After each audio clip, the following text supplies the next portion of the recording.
Challenge দিয়ে বলতে পারি, বাংলাদেশ যে কাঠামো দিয়ে চলছে 54 বছর, এই কাঠামোতে যদি বাংলাদেশ 54 বছর থাকে, 54 বছরে দুর্নীতি বন্ধ হয় নাই, আরো যদি 54,000 বছর এই কাঠামোতে বাংলাদেশ চলে, বাংলাদেশের নেতার পরিবর্তন একবার হবে। আমাদের মরহুম পিসব চরমনাই রহমতুল্লাহ আলাইহি বলেছিলেন, শুধু নেতা নয়, নীতির পরিবর্তন চাই। বাংলাদেশের যে কাঠামো দিয়ে বাংলাদেশ চলছে, ওই কাঠামোতে 54 বছর কেন, 54,000 বছরে যদি বাংলাদেশে চলে, বাংলাদেশের দুর্নীতি বন্ধ করা যাবে না। বাংলাদেশে যদি দুর্নীতি বন্ধ করতে চান, তাহলে শুধু নেতার পরিবর্তন হবে না, সাথে নীতির পরিবর্তন হবে। ওই নীতি গণতন্ত্র দিয়ে হবে না, ওই নীতি সমাজতন্ত্র দিয়ে হবে না, ওই নীতি ধর্মনিরপেক্ষতা দিয়ে হবে না, ওই নীতি ভারতের প্রেসক্রিপশন দিয়ে হবে না, ওই নীতি আমেরিকার প্রেসক্রিপশন দিয়ে হবে না।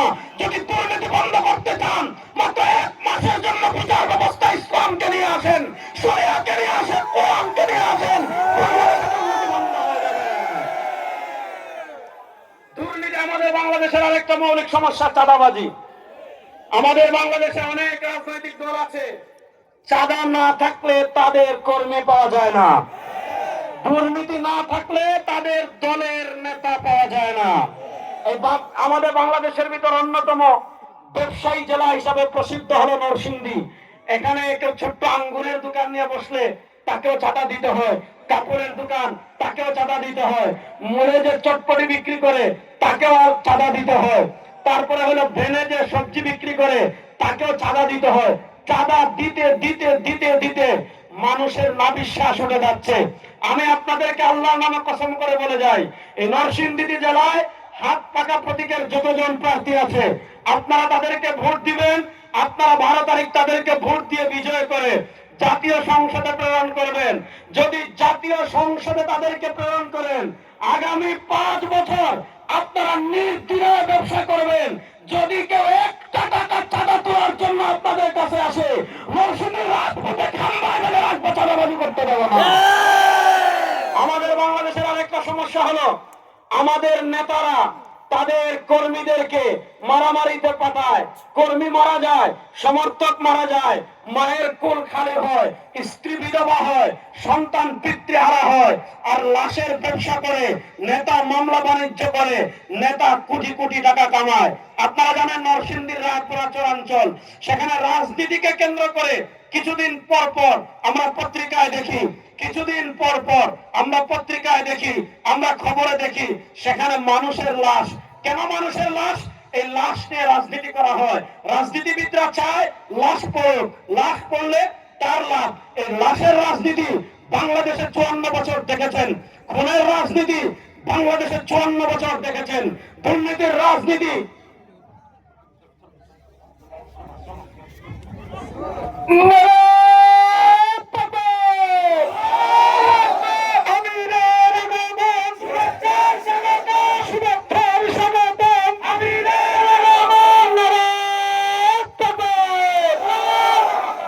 সবাইবার বলি আলহামদুলিল্লাহ। এই লাশের রাজনীতি আমরা বাংলাদেশে 54 বছর দেখেছি। এই লাশের রাজনীতিকে আমরা বাংলাদেশে আর দেখতে চাই। আমি রায়পুরাবাসীকে অনুরোধ করব, আমার আশৈশব বন্ধু, বাংলাদেশের যুবকদের অন্যতম অহংকার হাফেজ মাওলানা বদরুজ্জামানকে আপনারা হাত পাকায় ভোট দিয়ে রায়পুরা থেকে সংসদে পাঠাবেন। রায়পুরায় আর কোন খুন দেখবেন না, নরসিংদীতে চাঁদাবাজি দেখবেন না, দুর্নীতি দেখবেন না, শোষণ দেখবেন না।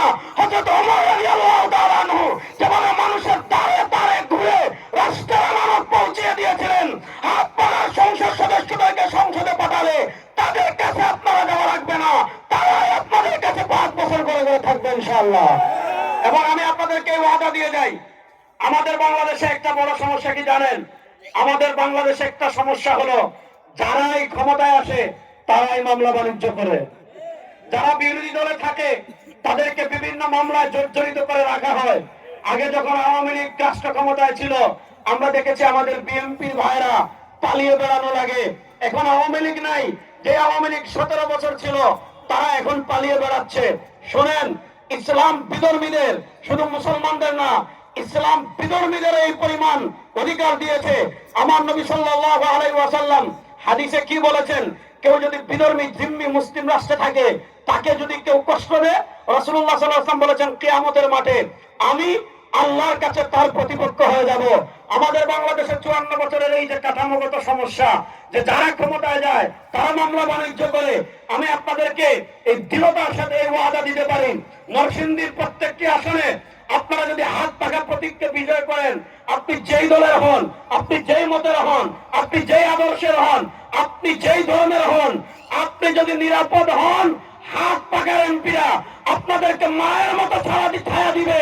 কেউ মিথ্যা মামলা দিয়ে আপনাদেরকে কারাগারে পাঠাতে পারবে না। এবার শেষ কথা বলে আমি আপনাদের থেকে বিদায় নেব। আমাদের রাষ্ট্রের আরেকটা মৌলিক সমস্যা হলো বেকারত্ব সমস্যা। দেখা যায় অনেক যোগ্য ছেলে, সে যোগ্যতা অনেক দূর এগিয়ে, কিন্তু সে চাকরি পায় না, কেন তার মামা নাই। সে চাকরি পায় না, কেন তার খেলা নাই। সে চাকরি পায় না কারণ সে সরকারি দলীয় না।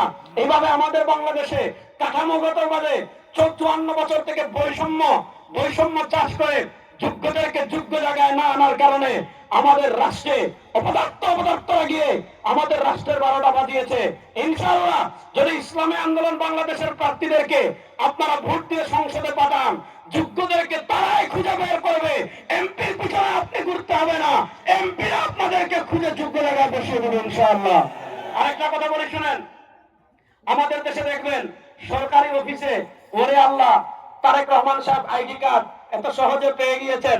আমাদের দেশের যুবকদের একটা আফসোস ছিল যে আমরাও তারেক রহমান সাহেবের মতো আইডি কার্ড পেতে চাই। আমি আপনাদেরকে পিসাব চরমনাইকে সামনে রেখে এই ওয়াদা আপনাদেরকে আমি দিয়ে যাচ্ছি ইনশাআল্লাহ। আপনারা হাত পাকার প্রতীকদের প্রার্থীদেরকে ভোট দিয়ে আপনারা সংসদে পাঠাবেন। সরকারি সব কাজ নাগরিক হিসাবে বুক ফুলে আপনি পাবেন। কেউ আপনাকে বাধা দিতে পারবে না, কেউ এক টাকা চাইলে আপনার কাছে লাগু করতে পারবে না। সর্বশেষ কথা বলে শেষ করি, শুনেন, ইনসাফের বাংলাদেশ। আমরা ইনসাফের সঙ্গে আমেরিকা থেকে শিখতে চাই না, আমরা ইনসাফের সঙ্গে ভারত থেকে শিখতে চাই না।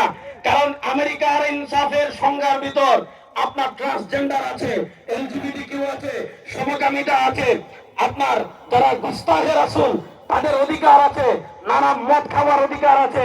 ওই আমেরিকার ইনসাফ আমরা চাই না। আমরা মডারেট রাষ্ট্র চাই না, আমরা আধুনিক আপনার নদিয়ার ইসলামের রাষ্ট্র চাই না। পিসাব চরমনাই এবং ইসলামী আন্দোলন বাংলাদেশ ভারতের প্রেসক্রিপশনের ইসলাম বাংলাদেশে প্রতিষ্ঠা করতে চায় না, জাতিসংঘের প্রেসক্রিপশনের ইসলাম বাংলাদেশে প্রতিষ্ঠা করতে চায় না, আমেরিকার প্রেসক্রিপশনের ইসলাম বাংলাদেশে প্রতিষ্ঠা করতে চায় না। পিসাব চরমনাই এবং ইসলামী আন্দোলন বাংলাদেশ আমাদের মিশন। 15,000 বর্গ মাইলে কারো বাপের ইসলাম প্রতিষ্ঠা হবে না, কারো নেতার ইসলাম প্রতিষ্ঠা হবে না, মদিনার ইসলাম প্রতিষ্ঠা হবে।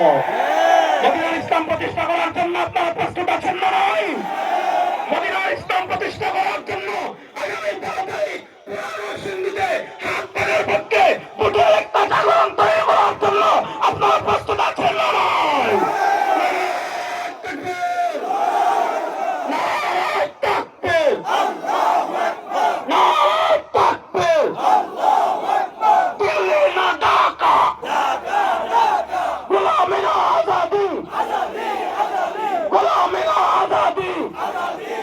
আমি দোয়া নিচ্ছি আপনারা সবাই হাত পাখায়